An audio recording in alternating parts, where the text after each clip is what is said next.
Perlu kita ketahui bahwa pembangunan dan rencana pemindahan ibu kota Republik Indonesia dari daerah khusus Jakarta ke ibu kota Nusantara yang terletak di Penajam Pasar Utara, Kalimantan Timur dapat menimbulkan gelombang urbanisasi. Tentunya gelombang urbanisasi ini akan berdampak pada perubahan secara sosial, ekonomi, dan politik.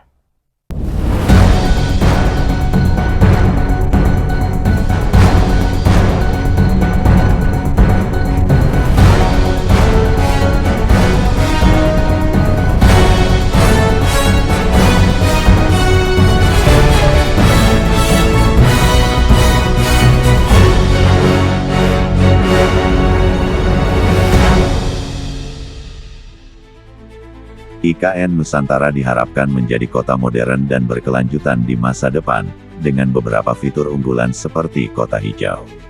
IKN Nusantara akan menggunakan energi terbarukan, memiliki kawasan hijau seluas 65%, dan dirancang untuk bebas emisi karbon pada 2045. Digadang sebagai kota pintar, IKN Nusantara akan memanfaatkan teknologi digital untuk pelayanan publik, transportasi, dan infrastruktur cerdas. IKN Nusantara akan memberikan ruang yang adil bagi masyarakat lokal, termasuk masyarakat adat, dalam pembangunan dan pengelolaan kota. Dengan demikian IKN Nusantara dipersiapkan menjadi kota inklusif. Dalam proses pembangunan, IKN Nusantara menghadapi tantangan yang tentunya dapat diatasi dengan bijak.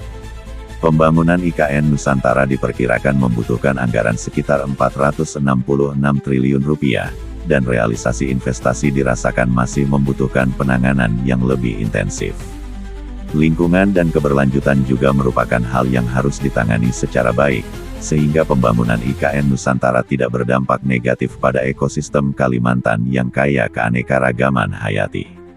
Pun kesejahteraan masyarakat lokal juga harus menjadi perhatian penting, termasuk suku Dayak, ke dalam proses pembangunan.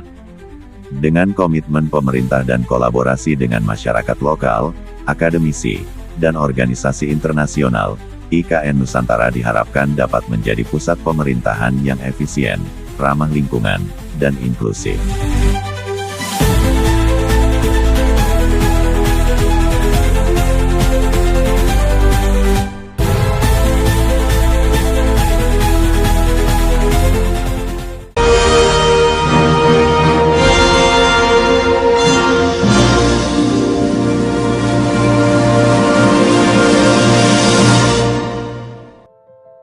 Perlu kita ketahui bahwa pembangunan dan rencana pemindahan Ibu Kota Republik Indonesia ke Ibu Kota Nusantara (IKN) dapat memicu terjadinya gelombang urbanisasi. Gelombang urbanisasi ini menimbulkan perubahan penggunaan ruang, pergerakan manusia, perubahan pola hidup serta perubahan dalam pengelolaan kota.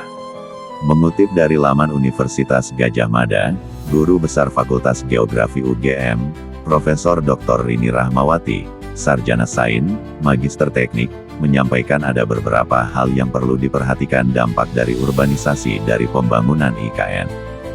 Mulai dari penataan ruang, penyediaan permukiman, penyediaan infrastruktur baik fisik, sosial, dan digital, penyiapan area penyangga untuk mengantisipasi urban sprawl dan menumbuhkan bangkitan perkembangan baru, penyiapan lapangan kerja hingga antisipasi dampak sosial kehidupan modern perkotaan. Pengelolaan kota secara smart dan berkelanjutan juga menjadi hal yang perlu diperhatikan. Rini menyampaikan pengembangan konsep Smart City di IKN seharusnya layak huni dan cerdas bagi masyarakatnya. Selain itu Smart City IKN nantinya juga bisa meningkatkan kualitas hidup masyarakat dengan mempercepat pembangunan ekonomi, yang kemudian menjadikan kota lebih cerdas dari sebelumnya baik dalam aspek administrasi, kemasyarakatan, kehidupan sosial, ekonomi, dan lingkungan. Pengembangan Smart City IKN juga memungkinkan kota untuk mengintegrasikan layanan yang berbeda dalam satu pintu dengan integrasi ICT. Rini menyebutkan konsep Smart City dapat dilihat sebagai salah satu alternatif dalam pengembangan IKN.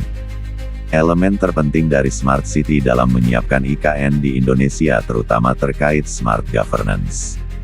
Tak hanya itu, konsep smart living dan smart environment juga perlu diperhatikan sejak awal untuk mewujudkan kota yang nyaman, tertib, dan aman. Merancang smart branding dalam kaitannya dengan wajah kota dalam pengembangan ekosistem pariwisata dan industri kreatif. Sementara itu, pakar migrasi dan kependudukan Fakultas Geografi Universitas Gadjah Mada, almarhum Profesor Dr. Sukamdi, Magister Sains, dalam kutipan dari laman Universitas Gadjah Mada, tanggal 23 Oktober tahun 2023 waktu lalu, memaparkan bahwa dalam pembangunan IKN bisa menstimulasi kota sekunder untuk mencegah pertambahan penduduk di sekitar IKN. Hal tersebut diharapkan mampu menyerap migran agar tidak terjadi pertumbuhan penduduk yang tinggi. Beliau mengatakan pemindahan pusat pemerintahan ke IKN akan menyebabkan perubahan demografis.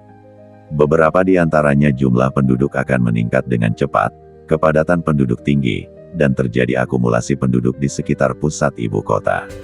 Efek lain yang mungkin muncul adalah terjadinya marginalisasi penduduk lokal.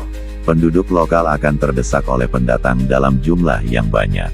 Efek migrasi ini juga dapat menimbulkan segmentasi pasar kerja dan adanya ketegangan sosial atau konflik.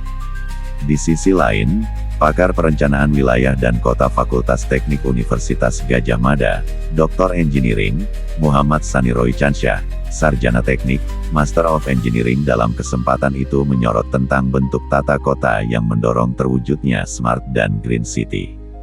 Ia menyampaikan ada banyak ragam pilihan bentuk kota. Hal ini sangat tergantung dari konteks atau faktor yang ada, fisik lingkungan, sosial, kependudukan, ekonomi, dan lainnya. Ia menambahkan meski kota kompak banyak diklaim sebagai representasi dari bentuk kota berkelanjutan, namun penguatan aspek aksesibilitas, konektivitas, mobilitas dengan bantuan TIK pada kota berbentuk polisentrik juga sangat dimungkinkan.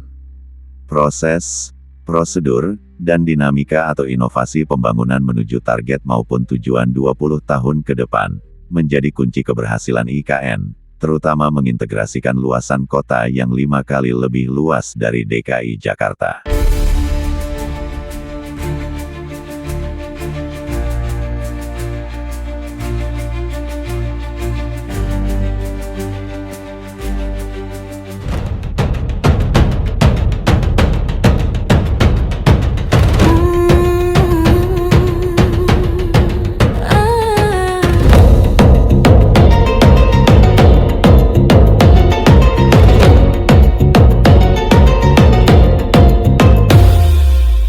Mentari mulai bersinar.